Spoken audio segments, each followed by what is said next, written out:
Dragon Ball DAIMA Episode 5 Breakdown. For the first time in a while, someone finally points out Goku's non-pointy ears, keeping in continuity. And it was Pansy. Speaking of Pansy, she has the same name as the girl from the first Dragon Ball movie. If you remember correctly, or you probably don't, or just watch it. She also looks similar to a character from Blue Dragon that Toriyama designed named Bouquet. Shout out to Herms for that one. But there's also, this is where it gets interesting. Pansy's name is a flower named Pansy.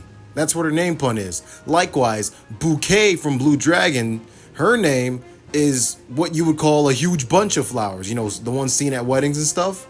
So maybe they're connected in more ways than one. She asks what race Goku is, and he obviously says he's a Saiyan, or known as a Saiyan in the dub. But then she asks from which demon world. And Glorio has to cover by saying the second. Maybe that means Saiyans are from the second demon world. Or maybe he just covered just cause he probably thought she wouldn't know. I think it's most likely the second one, but I did see Geekdom 101's breakdown and I thought that was very interesting as well.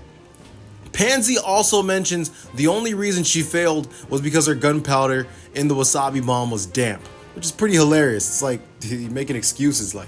Then the guys head to Kadan Castle and Pansy tries desperately to tag along because she believes she knows where the castle is. There's reasons for this, just wait. After the military police crash out over Goku, he and Pansy introduce themselves and joke about each other's names, like I was just talking about earlier. And in a somewhat self-aware way, they do it just like how Goku and Bulma did way back in Dragon Ball when they first met. Because Pansy's almost like a version of Bulma and Chi-Chi at the same time. I'm going to get to why she's kind of like Chi-Chi in a bit though. Then Pansy asks what kind of magic, or maho in Japanese, is Goku good at, because every Majin can use at least one magic spell. Pansy displays her magic by levitating a rock, but then says her specialty is tinkering machines. So that's how the whole Bulma thing comes into play, right? Tinkering with the machines. But that could also be a little nod to Toriyama, which I'm going to explain in a bit. The dragon I mentioned from earlier, from episode 2, can be seen in this shot as a transition immediately after the scene of her talking about machines. Pansy introduces herself to Shin, and once again he confirms he's a Glean, but Pansy mentions that Dagetsu is also a Glean, and that most of them left to the outside world long ago, so maybe Dagetsu has been to the outside world more times than anyone knows. Maybe Dr. Arinsu was a Glean as well, so what about her? Pansy gets suspicious about Shin being in the third demon realm for just his journeying, as he says, when hardly anyone ever visits the third demon realm for anything other than business, and Glorio has to jump in and silence her once again. Pansy claims Dabra was pretty bad as a king, but still better than Goma. Because of the whole draining life thing and, not paying taxes, that stuff, which is why she mentions the average lifespan in the demon realm is only 1,000 years. Goku is surprised by this and asks Pansy how old she is, and she claims to be 82 years old, which is a lot older than Goku at this point. But at the same time, what are demon realm years relative to Earth years? Are they the same thing? I mean, it's not like they rotate in the same axis as Earth, so they might be talking about different years, There are some parallels to Gyumao's Mount Frypan and Kadan Castle. Goku points out how unimpressive the castle looks, and Pansy defends it as it's good looking for a third demon world. Which to me, I thought of like, dang, it's almost like a third world nation, which is kind of sad. Glorio describes the king as an uncivilized mafia boss, but Pansy says in his defense he only steals from criminals and kills bad people, building him up to be scary, just like how in Dragon Ball, remember Yamcha and all them building Gyumao up to be scary as well. This woman reads a Japanese children's book to Dende involving ogres wanting to play with children. Potentially. There's more on this, but I'm not so sure if it is that exact children's story. When the gang reach the castle, Pansy is addressed as Princess, which is almost reminiscent of Dodori referring to Vegeta as the Prince. It's like they found out that they're royalty for the first time. Well, at least the audience found out that these characters were royalty for the first time. I wrote down that the castle had a lot of parallels to Gyumao before Pansy even brought them to the castle. But with this revelation, Pansy is almost like Chi-Chi. like I mentioned earlier. And the king is like Yumao, which I mentioned earlier. And just like Yumao, all the tension is dropped the moment he hears about Goku. In Dragon Ball, it was because Gohan was his grandpa, and in Daima, it was because he's strong enough to defeat Buu, and he saved Pansy. He even offers his daughter's hand in marriage to Goku, just like Yumao. And I know because I watched Geekdom 101's video on this that there are some Star Wars parallels, but there's probably even more parallels to early Dragon Ball than there are Star Wars. Probably more than likely. And it's funny he said this because as the comparisons were raining down, I thought to myself, what's next? Is Goku gonna marry Pansy? Which they do bring up, but her dad says only after she's grown up, despite her being 82. I guess it's different with Demon Realm years. Her dad makes it clear she hasn't become an adult yet. And another thing, even his outfit somewhat resembles Chi-Chi's outfit in her first appearance. It's kind of strange. Pansy finds out Goku is from the outside world, and she's perplexed as to how he's so strong and can fly. He just tells her, it's training, bro.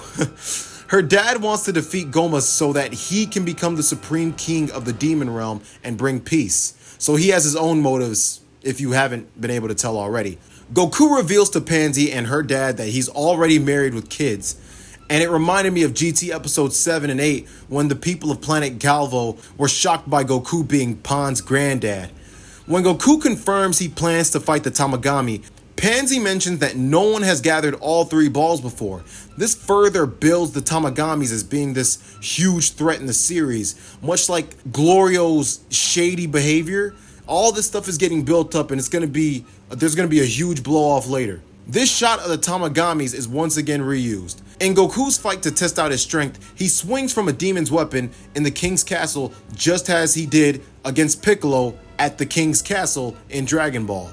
Goku goes SS1 against these guys like he did to Reddick or Legic from GT, whose name is a pun on credit. Legic from GT also use weapons, and just like in GT episode 5, Goku transformed for the first time in those respective series. But another thing is that with the parallels to Yumao, you could compare this transformation to Goku's first Kamehameha as well, because that gave Yumao a taste of just how strong Goku really was, much like this did for King Kadan. Either Goku teleports in this series for the first time as a kid, or he just moved really fast to flick this guy, kinda like Beerus did to him in their first fight. This shot shows Goku defeated 40 guys in total. The plane that the king gives Glorio resembles the capsule ships that Bulma would use back in Dragon Ball. Like I mentioned in the episode 2 review, Pansy's dad mentions that the warp won't let you through with the same pin number, so he had to rewrite the ship he gave to Glorio. Sheen explains that the rest of the gang is showing up in a few days and he wants them to have the correct pin number. So the king interrupts Hybeast in the middle of his ballet sessions to go fetch their friends. This Teletubby looking thing was preparing to go to the beauty parlor after this. This is quite the interesting character. He reminds me of a weirder version of Mr. Popo for some reason. Pansy being good with machines or mecha, like I mentioned earlier, may not just be a nod to Bulma, but also could be a nod to Toriyama's love for machines. Maybe it's the same for Bulma. That's why I believe this scene of her fist pumping Goku is symbolic of Toriyama in that sense. Shin points out to Goku that Glorio may be hiding something and cleverly points out how Glorio mentioned he was appointed by the king even though the king didn't know Goma turned them into children. It seems as if Glorio approached the king instead, but none of that seems to matter to Goku anyway. The trip to the Dragon Ball of the third Demon Realm would be 4 days with breaks, which upsets Goku a bit, and Pansy makes it clear that the third Demon World is the largest of all 3 in the Demon Realm. At the end of the episode, they have problems with the ship engine and crash land just like the gang did when they blasted off into space in GT episode 3. They had problems with their ship as well and crash landed on Omega. But also, this is kind of like a bit how in early Dragon Ball, they used different vehicles because they kept getting wrecked as well. You know, like Goku throwing Bulma's car and blasting the other one with the Kamehameha.